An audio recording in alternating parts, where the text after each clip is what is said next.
Hello value investors, thank you for joining me. My name is Michael from Deep Value Returns on Seeking Alpha. Today I want to talk about Teledoc and why Teledoc is attractive. So we're going to talk about how Teledoc is comparing as it's lapping its large acquisition of Livongo last year, and then we're going to talk about how does 22 shape up, and then we're going to bring this all together and talk about its valuation. So let's just get started. The one thing that attracts me to this business is that telehealth is something that's really happening right now and is so much in the need of disruption, and there's a lot of positive momentum in the sector, and investors right now are quite despondent when it comes to Teledoc. So last year I was a Livongo shareholder, and then they got notified that they were being acquired on the cheap, and I exited that position. It wasn't so much that I didn't like Livongo anymore, or that I felt that Teledoc wouldn't do a good job. It's just that Livongo was such an amazing business. They got acquired really cheaply, but it was growing really fast.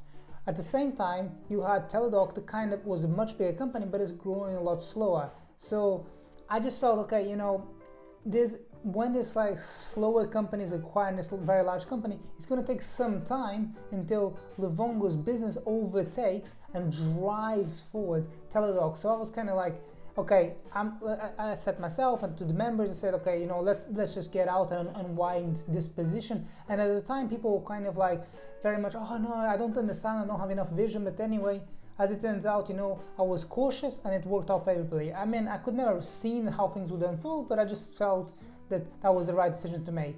Anyway, so let's move on. So the big thing here is you can see how the revenue growth rate is decelerating. And as we come into Q4, you can see that they are guiding for approximately 41% revenue growth rate. Now, keep in mind that Livongo was acquired at the end of October. So this quarter right here still has 1 month of inorganic growth continued there. So investors are trying to figure out what is the exit rate coming out of Q4 for Teledoc.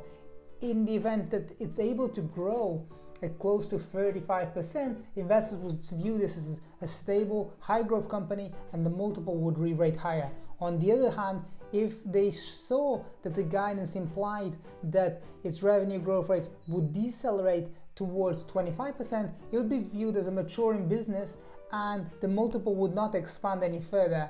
And it's this uncertainty right now that's overhanging the business. And you can see here, so analysts following the stock, they're kind of expecting that the company next year is going to be growing at just below 30%. So it's kind of like that middle ground. And it's just, I feel that investors are just being too pessimistic here. You can see this whole sector here. So this is a company that I do own, which is Hims. And you can see that this space is just, investors are just like, okay, they don't want to get involved in this. Everyone's kind of looking at this as, oh, this was the COVID trade, and that's why the stock rallied so significantly in 2020 and 21. No one wants to be touching this thing. In the case of Hims, it's going through that de-SPACing process. So everyone's like, oh, everyone's dumping SPACs irrespective of their underlying prospects. There are some companies that should be unwound, but there are some that I believe if you're willing to do a tiny bit more work, you can see that there's reasons why they're actually really compelling.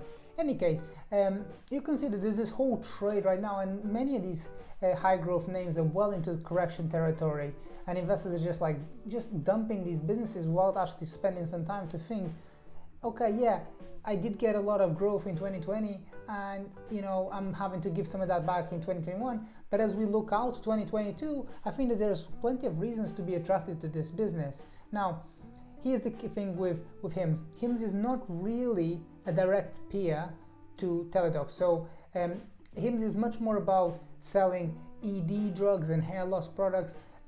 So it's not quite the same type of business model. And in the case of Teledoc, it's much more about the client's base is different. It's employers, it's healthcare providers, it's insurance companies. Whereas in the case of Hims, it's millennials. So it's a slightly different business model, and they don't really overlap very much. But what I wanted to highlight is both of these companies are going after the mental health in 2022. So I'm not saying that they're going to be competing with each other. My point here is that I want to emphasize that there's a demand for mental health, and that there's movement of these high quality companies to go after this space, and this is a validation of the business model rather than them both competing with each other, because as I discussed already, their client base is quite different.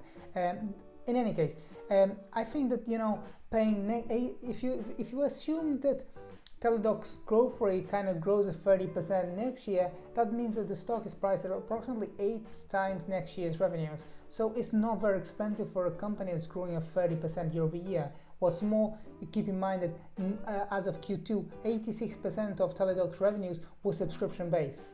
Lastly, also, the retention rate is approximately 90%. So the client retention rate is so high, and I don't suspect there's going to be a lot of negative surprises showing up. So you get in a stable business, is growing approximately 30% CAGR, and you're paying approximately 8 times next year's sales. So this is quite cheap. Remember, you don't want to be paying, let's say, a lot more than half the multiple for the growth rate. So if a company is growing at, let's say, 30% CAGR, you don't want to be paying a lot more than 15 times next year's sales. In this event, you're paying just 8 times next year's sales. So I think this is quite cheap.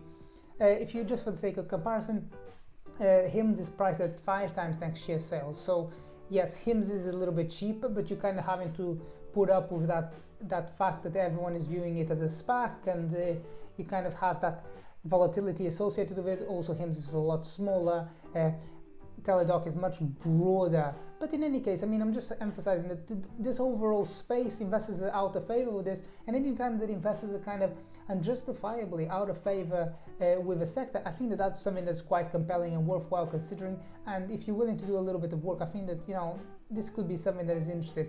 So in any case, if you want to check out what kind of stocks I like HIMS, don't forget to check out my marketplace. It's called Deep Value Returns, and you're welcome to do a totally free trial to see if it suits you. And you can unsubscribe anytime before the 14 days, and you're not going to get charged anything at all. And check out the reviews of other people on my marketplace. You can see that the reviews are 5 stars. You can see that people, you can see in people's comments that they've made money from being on my platform. And I strongly believe that everything boils down to the amount of work that you do. And if you come in and you chat with me and you kind of engage, you will pick up a lot more than the subscription cost. I've got a lot of experience, and I can really just give you so many pointers, and I'm not going to replace you as the investor. I'm really a place that you can come in and you can pick out 1 or 2 ideas a month, and that someone's done the due diligence behind it, and you can chat with our growing investment community of value investors, and and pick up some new ideas as we go. In any case, hope to see you soon. Bye.